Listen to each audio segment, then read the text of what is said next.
আজকে সকালে ঘুম থেকে উঠে দেখি ফিল্টারের পানি শেষ হয়ে গেছে। তারপর ফিল্টারের পানি এই তো ভরে নিচ্ছি।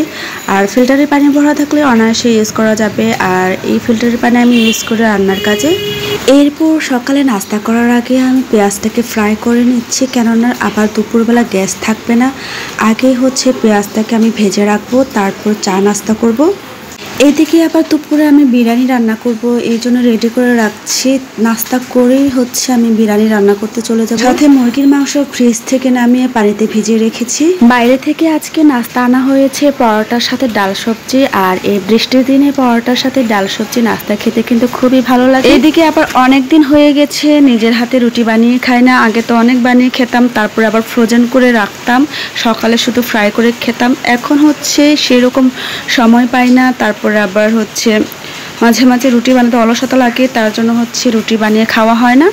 তাই আর কিনা মাঝে মাঝে রেস্টুরেন্ট থেকে এরকম পরোটার সাথে ডাল সবজি এনে খায়। আর আজকে তো বৃষ্টি, আজকের মজাটাই অন্যরকম ছিল। সাথে হচ্ছে চার ফিলিংসটা আরও দ্বিগুণ বেড়ে যায় যখন বৃষ্টির ওয়েদার থাকে।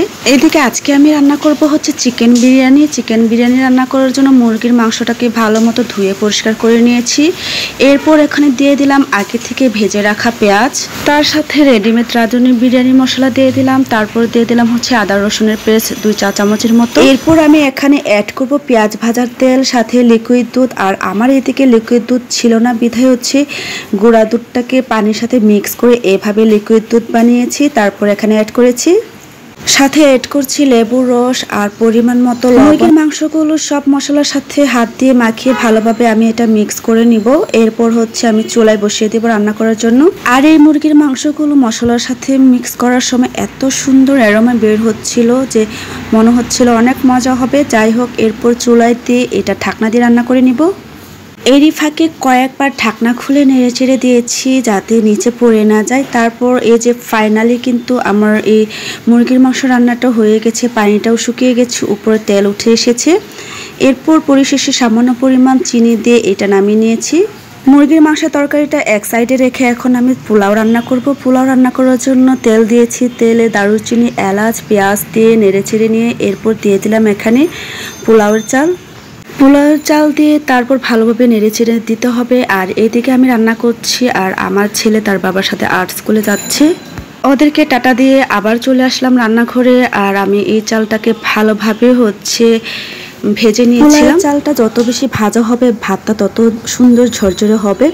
এরপর দিয়ে দিলাম পরিমাণ মতো পানি দিয়ে, আর এখানে দিয়ে দিলাম লবণ। এরপর এটা আমি ঢাকনা দিয়ে রান্না করব। আবারও ঢাকনা খুলে আমি এখানে কয়েকটা কাঁচামরিচ দিয়ে দিচ্ছি, কেননা আমি কাঁচামরিচ দিতে ভুলেই গিয়েছিলাম। যাই হোক, কাঁচামরিচ দিয়ে আবার ঢেকে রান্না করে নিব।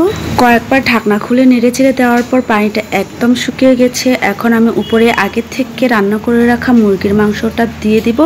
ভাতের উপরে মাংসগুলোকে ভালোভাবে ছড়িয়ে দেব। এরপর এখানে দিয়ে দিব আমি কয়েক টুকরা বাটার। যেহেতু বাসায় ঘি নেই, বাটার ছিল, এই জন্য বাটারগুলোকে কয়েক টুকরা করে এখানে আমি অ্যাড করেছি ঘিয়ের বিকল্প হিসেবে। এরপর দিয়ে দিলাম আগে থেকে ভেজে রাখা পেঁয়াজ, সাথে দিয়ে দিলাম 1 চামচের মতো কেওড়া জল। এখন আমি চুলায় ঢাকনা দিয়ে অল্প আঁচে এটা রেখে দিব।